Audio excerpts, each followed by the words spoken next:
a pas de piège lors de votre entretien d'asile. Il n'y a pas de piège. Si vous êtes prochainement convoqué, vous êtes en procédure d'asile et que vous pensez aujourd'hui qu'il y a un piège, sortez cette idée de votre tête. C'est un piège de penser qu'il y a un piège lors de votre entretien d'asile. Ce n'est pas possible.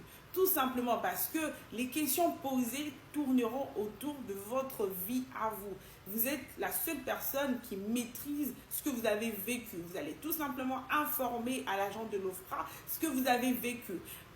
Donc ici, il n'y a pas de piège. C'est pas comme si en fait vous êtes par exemple à l'école, pour la plupart d'entre nous, le professeur il va vous enseigner autre chose et le jour de l'examen il va vous poser des questions sur autre chose. Ça ne marche pas comme ça. C'est-à-dire si vous envoyez l'histoire à l'OFPRA, les questions tourneront autour de ce que vous avez envoyé à l'OFPRA ou encore autour de ce que vous allez déclarer. C'est-à-dire si aujourd'hui vous écrivez correctement votre histoire, c'est d'une manière cohérente, convaincante et tout, vous l'envoyez à l'OFPRA et que les jours de votre entretien vous n'êtes pas en mesure de bien défendre votre récit, vous n'obtiendrez pas la protection internationale. Mais sortez de votre tête qu'il y a un piège. Il n'y a pas de piège, c'est vous qui devez être prêt. C'est à vous d'informer ce qui s'est passé et éviter au maximum le stress, c'est très important.